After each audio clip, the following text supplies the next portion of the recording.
Yo, welcome back to Military Break, where we talk all things military. Well, majority at least. I'm your host, Patrick Montgomery, aka Mont, and today we're diving into one of the biggest headlines that's not only shaking the military, but is sparking a nationwide debate.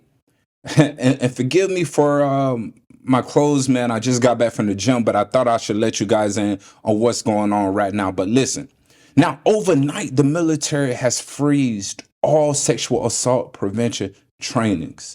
Yes, you heard right. And the catalyst, an executive order from President Trump, and that just shaking everything up, because how do we get here? What does this mean for the armed forces and the safety of our soldiers?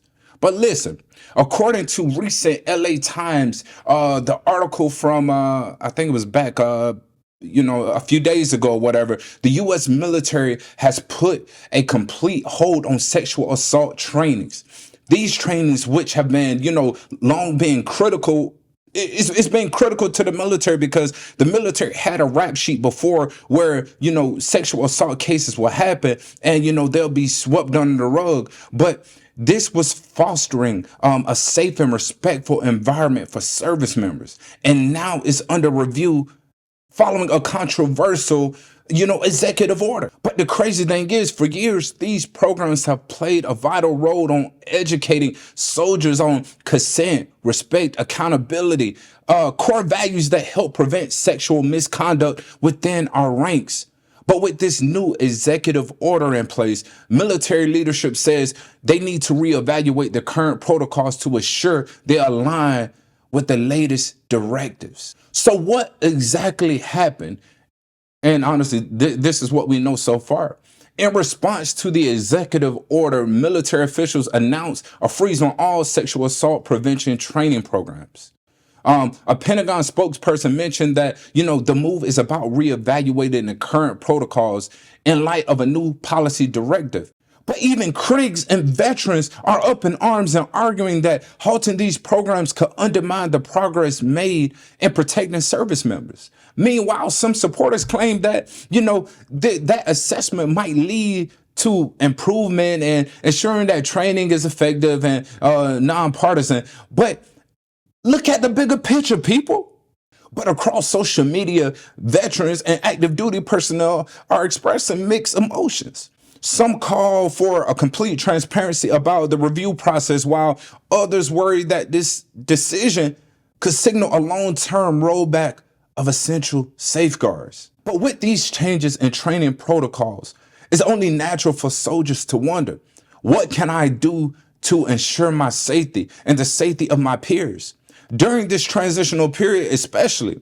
But while the comprehensive training programs are at hold, here are a few practical steps I feel like that, many experts or advocates suggest that, the service members, use and put into place. First of all, stay informed. Keep up with the official communications from your chain of command regarding, specific training measures to keep you safe. Familiarize yourself with the current policies and know your rights under the military regulation. Leverage your support networks. Connect with military support services, including advocacy groups on base, and know who's there to help and address these concerns of confidentiality. And don't hesitate to talk to trusted peers or mentors about any issue that you might be going through or any questions that you might have. Next, I would say document and report. If you or someone else, know that, experiences of inappropriate behavior or feel unsafe, document the accident, report it through your proper channels, and, keep detailed records. So it can be crucial for the investigation if it ever came down to one. Next, I'll say we used to deal with the going through basic training is the buddy system. Work together with your fellow soldiers, establishing a buddy system to ensure that everyone has someone looking out for them and providing an extra layer of personal security. And finally, access your professional resources. Reach out to mental health professionals and counselors available within the military, and they can offer support during this time of uncertainty. But remember, these are tips meant to serve as a temporary measure while the military reevaluates their training protocols.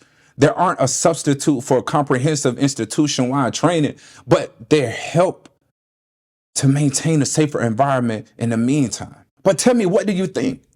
Are these steps enough to help bridge the gap until a full training resumes?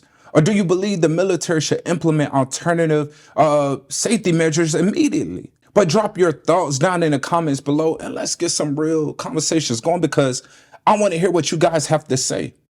But if you found this video insightful, man, please give me a thumbs up and share this to friends who want to stay informed with what's going on, especially in the military and what's going on in our government and how they all play a role together. But if you haven't already, subscribe for more in-depth analysis on what's going on with our military. But thank you again for watching. Until next time, military bread. Let's eat.